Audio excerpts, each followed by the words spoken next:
Welcome back to Good Company. I'm Jordan Borders, and I'm out here today at Illinois Eye Center, and we're talking about something that is an increasing factor for Americans. About 20 million Americans now suffer from some type of varying degree of dry eyes. And so I'm joined today by Dr. WHOI, an ophthalmologist out here at Illinois Eye Center, and he is going to give us the 411 on dry eye syndrome. So welcome, Dr. WHOI. Thank you. Always good to be with you. Absolutely. So what are some of the things that people present with when they come in here with dry eyes? Sure. Yeah, dry eye is very challenging because from a patient standpoint, because the symptoms can be so varied.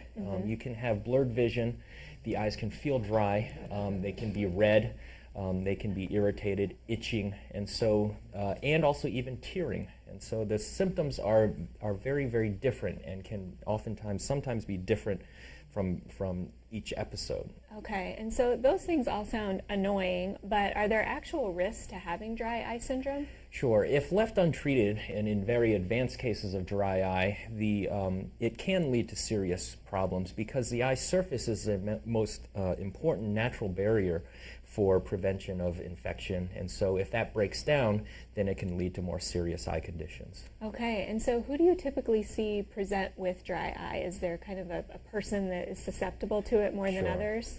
Yeah, in the Midwest, everyone has some degree of dry eye symptoms, including even young individuals, just because the environment that we're in tends to be very harsh. In the summertime, we have the air conditioning on, and so that dries everything out, and the relative humidity indoors can drop to about 15%, and that's about the relative humidity of the Sahara Desert. Wow. In the wintertime, also with everyone's got the heat turned on, same thing goes on, and so dry eye is a year-round issue. Okay. All right, and so scary, we all live in the Midwest. So are there any specific other causes besides those that you named?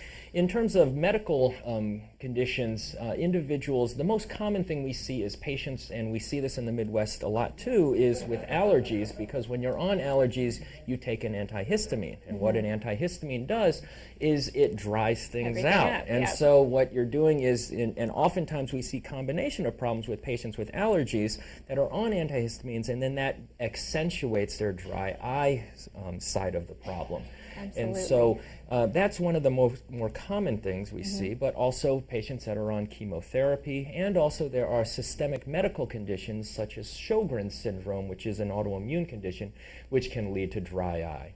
Okay, so a lot of factors there. So jumping then into what can you do to help your patients? What are some of the treatments? What I tell my patients is the foundation of dry eye treatment is lubrication, lubrication, lubrication. It's just like moisturizer lotion for your skin. More is more. So the more tears you add on the surface, the better lubricated and hydrated that eye surface will be. Okay.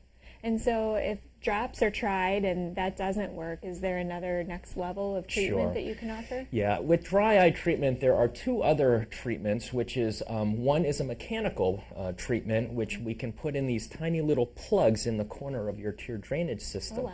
And they're made out of silicone, they sit on the opening of the tear drainage system, kind of like little mushroom caps. And so what they do is they prevent the tears from draining normally, and so then the tears the patients do make and the ones that they add on stay on the eye surface a lot longer.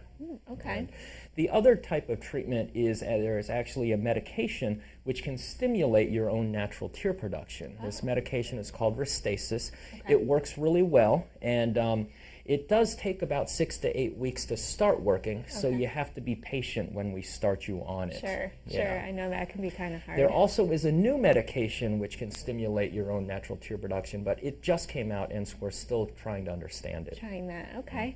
So if our viewers out there are hearing a lot of familiarity in what we're talking about and things they're experiencing, how should they start to have that conversation with their eye doctor about some dry eye symptoms they're having? Yeah, I think the first and the most important thing is to not be shy, and if there's something bothering you, you got to let us know. Otherwise we can't figure out what's going on. And so letting us know about the symptoms, what's bothering you about your eyes or your vision, is the most important thing, and then leave it up to the experts and we'll help figure it out and treat the problem. All right, well, if you would like to schedule an appointment with Dr. WHOI to talk about dry eye or anything else to do with your eye health or any of the other specialists out here at Illinois Eye Center, you can contact them at 309-243 2400. You can also visit them online at illinoiseyecenter.com. And don't forget, they've got 2 convenient locations, one over in Washington and one right here in Peoria. Dr. Hu, thank you so much for you're so joining us welcome. again today, and we Always look a pleasure. forward to seeing you again soon. You bet. All right, keep it right here, guys. We've got more good company coming up next.